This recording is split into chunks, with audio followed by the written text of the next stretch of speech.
ഇന്ന് തന്നെ സബ്സ്ക്രൈബ് ചെയ്യൂ, നിങ്ങളുടെ പ്രിയപ്പെട്ട ഷോസ് കാണൂ.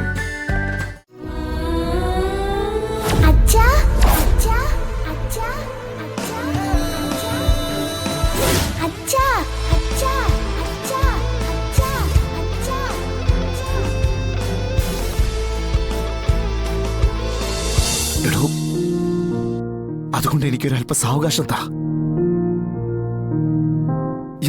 എന്റെ വീടിനെ ബാധിച്ചിരിക്കുന്ന ഈ വല്ലാത്ത പ്രശ്നം ഞാനൊന്ന് പരിഹരിച്ചോട്ടെ.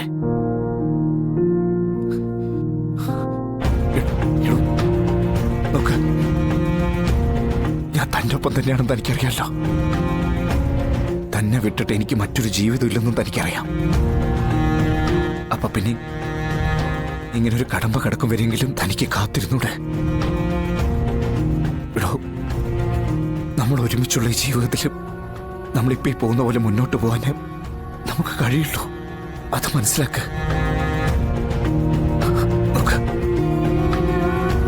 ഞാൻ പറയുന്നത് നിനക്ക് മനസ്സിലാവുന്നുണ്ടോ?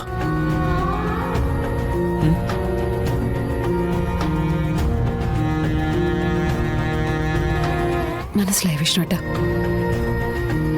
ഇപ്പോഴത്തെ പ്രശ്നങ്ങളെല്ലാം തീരട്ടെ, എന്നിട്ട് നമുക്കൊന്നിച്ച് താമസിക്കുന്ന കാര്യം ആലോചിക്കാം.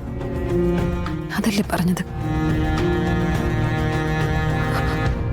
അമ്മയോട് ഞാൻ പറഞ്ഞോളാം. വിഷ്ണുട്ടിനിപ്പോ പൊയ്ക്കോ.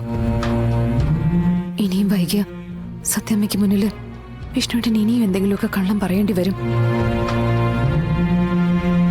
ഞാനങ്ങനെ പറഞ്ഞതിൽ വിഷമിക്കൊന്നും വേണ്ട. ഇല്ല വിഷ്ണുട്ട, നമ്മുടെ ജീവിതം എന്നും ഇങ്ങനെയൊക്കെയാണല്ലോ. ആർക്കൊക്കെയോ വേണ്ടി നമ്മൾ നമ്മുടെ ജീവിതം ത്യജിക്കുന്നു, അത്രമാത്രം. ഇനി ഞാനായിട്ട് ഇക്കാര്യം പറയില്ല. വിഷ്ണുവേട്ടനെ എന്നും കുടുംബമായിട്ട് താമസിക്കണമെന്ന് തോന്നുന്നു അന്ന് പറഞ്ഞാൽ മതി.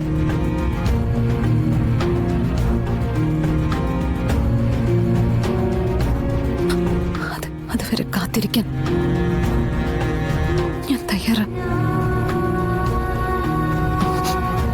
പിന്നെ ശബരിമല ശാസ്താവിന്റെ ഒരു കഥയുണ്ട്.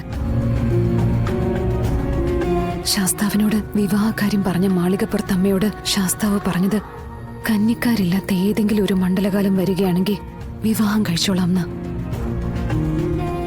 അതൊരിക്കലും സംഭവിക്കില്ല എന്ന് ഭഗവാൻ അറിയാം.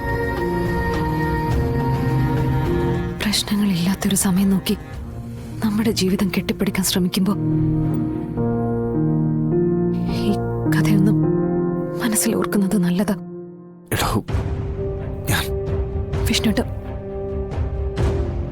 വിഷ്ണുട്ടും പൊയ്ക്കോ. ഇല്ലെങ്കിൽ ഇനി അമ്മയുടെ ചോദ്യങ്ങൾ കൂടി മറുപടി പറയേണ്ടി വരും.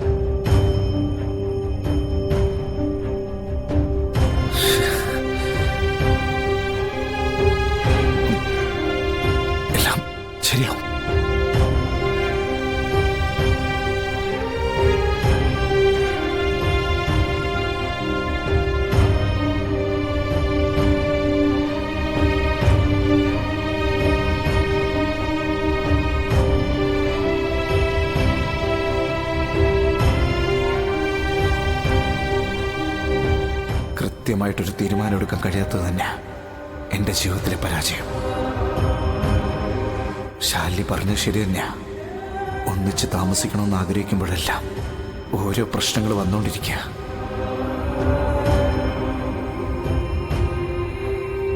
അത് പരിഹരിക്കാനുള്ള ഓട്ടത്തിൽ ഞാൻ ശാലിനെ ബോധപൂർവം മറക്കുന്നതല്ല, ബോധപൂർവം മറക്കപ്പെടുന്നു.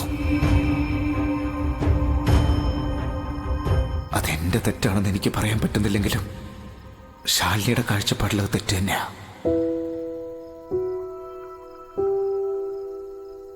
മക്കളെ കിട്ടി, പക്ഷെ അമ്മയുടെ മുമ്പിൽ സ്വന്തം മക്കളാണെന്ന് പറഞ്ഞ് ഒരുമിച്ച് താമസിക്കാൻ പറ്റുന്നില്ലല്ലോ. ഇപ്പോഴും അമ്മയ്ക്ക് മുമ്പിൽ പപ്പി രോഹിത്തിന്റെ ശ്യാമയുടെ മകളാ. പപ്പിക്ക് പോലും അറിയില്ല ഞാനും ശാലിനിയാണ് പപ്പിയുടെ അച്ഛനും അമ്മയെന്ന്. സത്യം മോളായിട്ട് കിട്ടി, പക്ഷെ സത്യയ്ക്ക് അറിയില്ലല്ലോ ഞാൻ അവളുടെ അച്ഛനാണെന്ന്. ഞാൻ എന്തൊക്കെ സ്നേഹം കാണിച്ചാലും അത് അവളുടെ ബിഗ് ഫ്രണ്ട് കാണിക്കുന്ന സ്നേഹമായിട്ടല്ലേ അവൾക്ക് തോന്നൂ. ഇതെല്ലാം പരിഹരിച്ച് ഒരു പുതിയ ജീവിതത്തിലേക്ക് കിടക്കണം. ശാലിനിയും മക്കളും ഞാനും അടങ്ങുന്ന ഒരു ലോകം. അത് ചിന്തിക്കേണ്ടതും പ്രവർത്തിക്കേണ്ടതും ഞാൻ തന്നെയാ, ഞാൻ മാത്രം. അച്ഛാ അച്ഛാ അച്ഛാ അച്ഛാ അച്ഛാ അച്ഛാ അച്ഛാ അച്ഛാ അച്ഛാ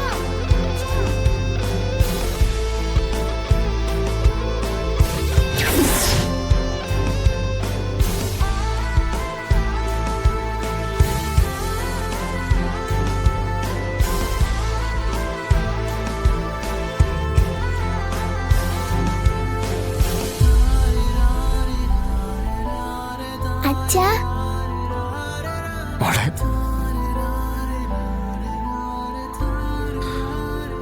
മോളെ,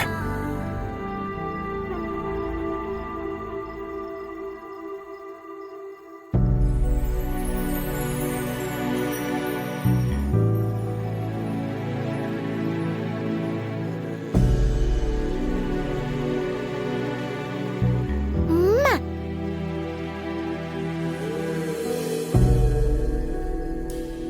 മോളെ,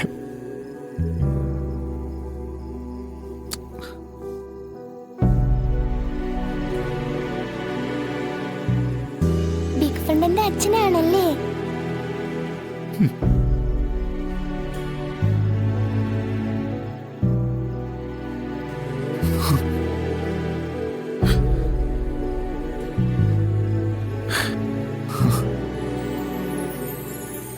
മോളോട് ഇപ്പൊ ഇതാരാ പറഞ്ഞേ? അമ്മ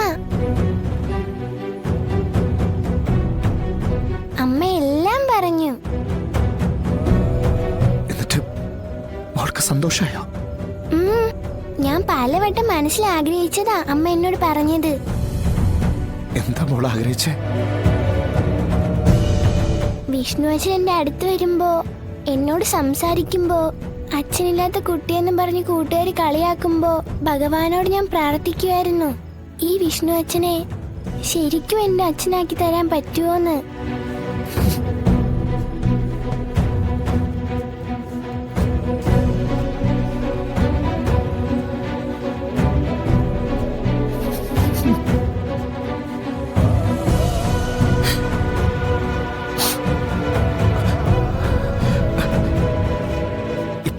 സത്യമില്ലേ?